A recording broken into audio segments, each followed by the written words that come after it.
یعنی جو بندے نے ہمت کی ہے اس کے خلاف درخواست دے دی ہے، کچھ بھی نہیں ہونا اس چیز سے۔ وہ کہتے ہیں پلی پکڑی ہے حکومت نے کہ اس نوعیت کے دوسرے کیس میں اسلام آباد ہائی کورٹ کا ایک بینچ فیصلہ کر چکا ہے اور چیئرمین پیمرا متعدد بار اس عدالت میں مقدمے میں پیش بھی ہو چکے ہیں، یعنی کہ کئی اور بھی کیس چل رہا ہے، مگر کیس ابھی بھی زیر التوا ہے۔ تو انصاف کے تقاضے پورے کرتے ہوئے جسٹس بابر ستار سماعت سے علیحدہ ہو جائے۔ ویسے 29 اپریل کو سماعت ہے،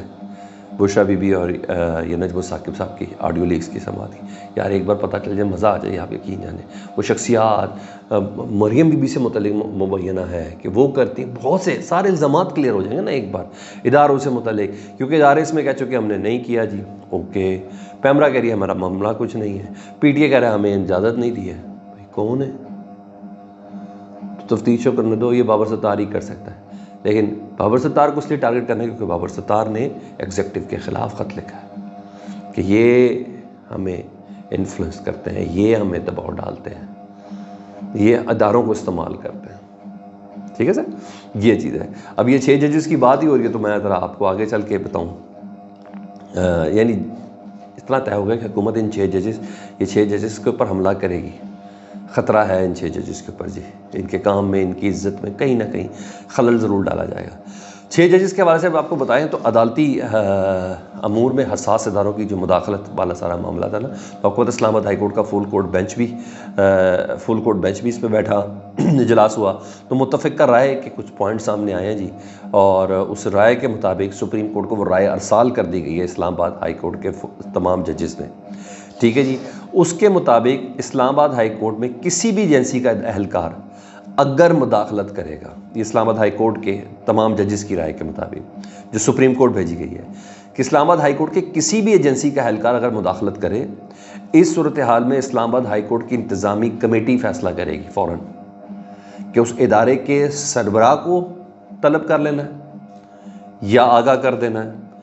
یا توہین عدالت کی کارروائی انیشیٹ کرنی ہے، مطلب آرٹیکل 204 کے تحت کیس کو آگے بھیجا جائے، یا دونوں کارروائی ایک ساتھ ہو سکتی ہے۔ سر یہ ان کی ریکمنڈیشن ہے سپریم کورٹ میں، اور اسلام آباد ہائی کورٹ کا متعلقہ جج 7 دن کے اندر اپنے چیف جسٹس کو اطلاع کرے گا، جو ان 6 ججز نے کی تھی، جسٹس عامر فاروق صاحب کو، انہوں نے کہا 7 دن کے اندر آگاہ کرے گا، اور ضلعی عدالت سیشن کورٹ شرقی غربی یہ بولتے ہیں ایسٹ اور ویسٹ جو ہے، سیشن جج پہ بھی اگر ان ججز کے اوپر بھی کوئی مداخلت ہوگی، یعنی ایجنسیز کے اہلکار انفلوئنس ہوں گے یا ایگزیکٹو انفلوئنس ہوگی، تو وہ 7 دن کے اندر انتظامی جج کو، یعنی جو اسلام آباد ہائی کورٹ میں بیٹھتے ہیں، ان کو آگاہ کرے گا، ورنہ ان کے خلاف مس کنڈکٹ کا کارروائی ہوگی کہ آپ جان بوجھ کے آپ دباؤ کا شکار ہوئے، تو اس کا مطلب ہے کہ آپ خود بھی آپ کی کنسنٹ اس کے ساتھ تھے، یعنی پریشر روکا تو اس روکنے کے بھی آپ مجرم ہیں۔ ویری گڈ، آگے کنواں پیچھے کھائی، مزہ آ جائے گا۔ مبینہ واقعات کا ذکر کہیں بھی نہیں ہوا جی، جو سجیشن سپریم کورٹ میں بھیجی گئی ہیں، اور تمام کی تمام بہرحال فوڈ کورٹ کے بعد تجاویز سب یہ چلی گئی ہیں۔ مجھے بتاؤں کیا لگتا ہے، مجھے لگتا ہے اس سے آگے زندگی میں اب کارروائی ہوگی، جس طرح ابھی تک فل کورٹ نہیں بنا اور یہ سب چیزیں نہیں ہوئی، کہ اس سے پہلے مٹی پالو، آج کے بعد ان تجاویز کی روشنی میں کام کرتے ہیں۔ مجھے پتہ نہیں کیوں ہو سکتا ہے کہ غازی فائز صاحب یہ کر سکتے ہیں، یہ ہو سکتا ہے کہ پیچھے کے چھیڑ دیں اور باقی کام آگے دیکھ لیتے ہیں، آگے کا ذرا چیز ہوتی ہے۔ مگر دیکھیں، میری رائے یہ ہے تجاویز پہ آگے کچھ احکامات دے دیے جائیں تو وہ ہو تو سکتا ہے۔ ٹھیک ہے، ادھر آپ کو ایک اور دوسری خبر دینی تھی کے پی کے حوالے سے جی، وہاں گورنر ہیں پیپلز پارٹی نے لگانا نا، یہ ڈیل کا حصہ ہے کہ کے پی کے کا جو گورنر ہے وہ پیپلز پارٹی نے لگانا ہے، پنجاب کا جو گورنر ہے وہ پیپلز پارٹی لگانا ہے، سندھ کا اور بلوچستان کا جو گورنر ہے وہ مسلم لیگ نون کی صوابدید ہے، وہ جس کو مرضی دے۔ تو سوال کیا جا رہا ہے، بارگین ہو رہی ہے، اور یہ کوئی اور نہیں کر رہا ہے، اے این پی کا زاہد خان، اے این پی آپ کو پتہ ہے پیپلز پارٹی کی سابق اتحادی بھی ہے، وہ کہتے ہیں کہ کے پی کے میں گورنرشپ کے لیے پیپلز پارٹی اور پرویز خٹک ان کے درمیان مال پر بارگین ہو رہی ہے، سودے بازی ہو رہی ہے۔ ٹھیک ہے جی، اور پیسوں کا معاملہ ہے، تو اس کا مطلب مولانا صاحب صحیح کہتے تھے، انہوں نے بلوچستان بیٹھ کے کہا تھا کہ اسمبلیاں اربوں روپے میں خریدی اور بیچی گئی ہیں،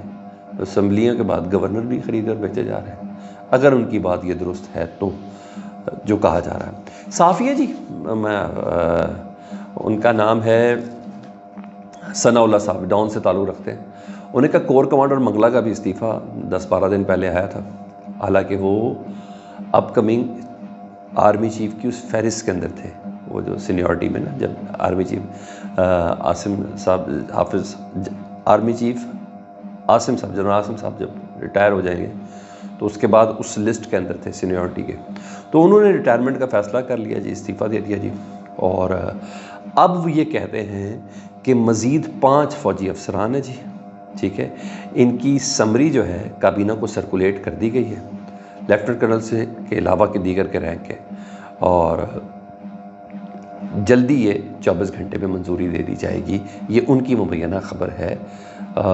اس خبر کا ابھی تک جواب کوئی آیا نہیں۔ تو کہتے ہیں یہ سمری چلی گئی ہے، آرمی چیف کا کنسنٹ ہو چکا ہے، ان کے استعفے کی منظوری دے دی گئی ہے، اور کابینہ نے وزارت دفاع کے تھرو یہ سمری پٹ کی ہے۔